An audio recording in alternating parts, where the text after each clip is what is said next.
The transfer portal is on and popping.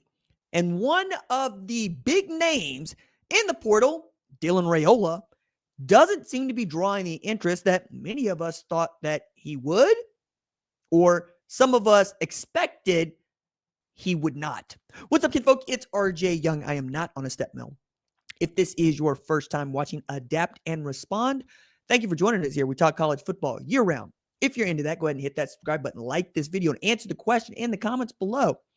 Where do you think Dylan Raiola will be playing college football in 2026? This is the former starting quarterback for Nebraska 2 years in a row, led them to bowl seasons 2 years in a row, didn't finish 2025 because he broke tibia in his leg.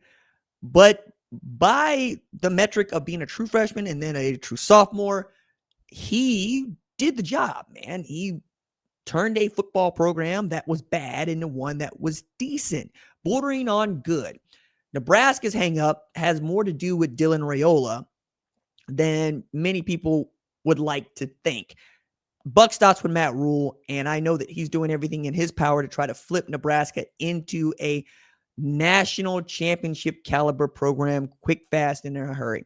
And I realize the heat underneath him has been ratcheted up as Indiana has showed up not once but twice in the college football playoff and is now 2 wins away from being the national champion just 3 years after not being any good at all. As bad as Nebraska was before Matt Rule got there, they were never as bad for as long as Indiana, which is, again, one of the reasons that we're talking about Dylan Raiola and Nebraska. Wisconsin's trying to flip their program into one that can make the college football playoff. Iowa doing the same. Northwestern goes and hires Chip Kelly to try to bring about some change to their program. You've also seen Matt Campbell at Penn State, reunited with Rocco Beck.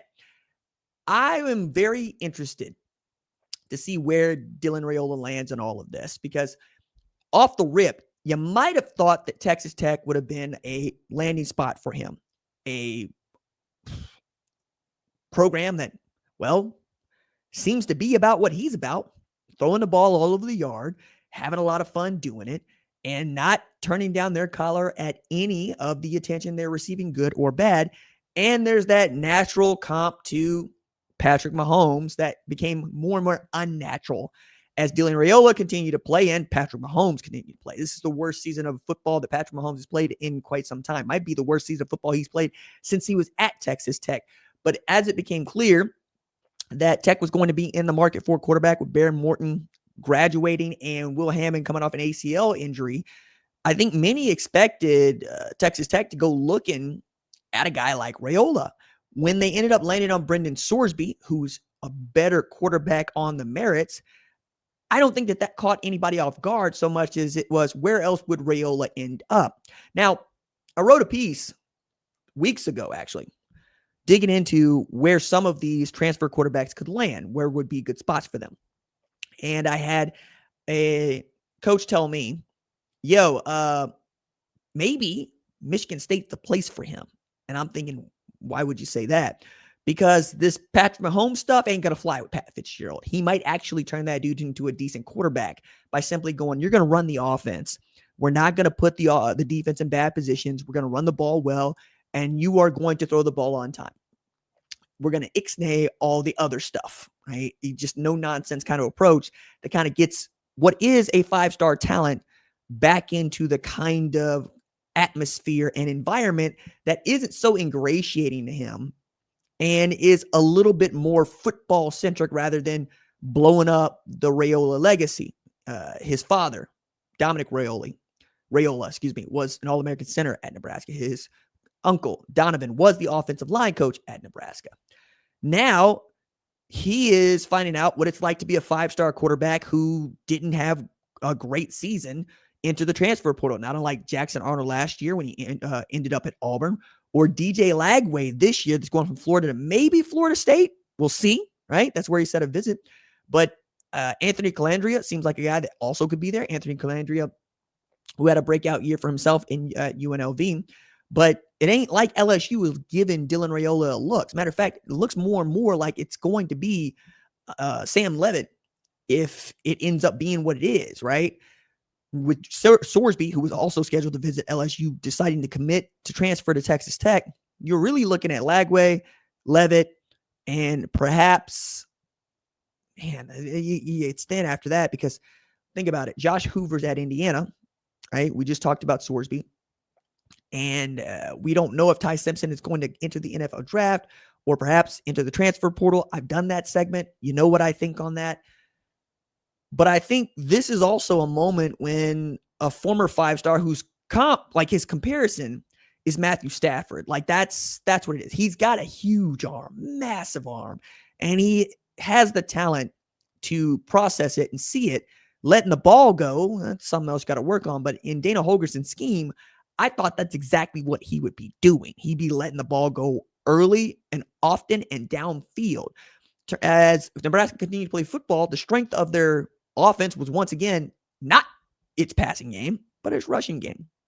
Now, I also think that there are other places that he might look where he might want to compete for a job, like Arizona State. You'd be competing for a job there. But most quarterbacks in the portal, especially guys that have been starters at Power 4 universities, want to go somewhere where they know they're going to be the guy.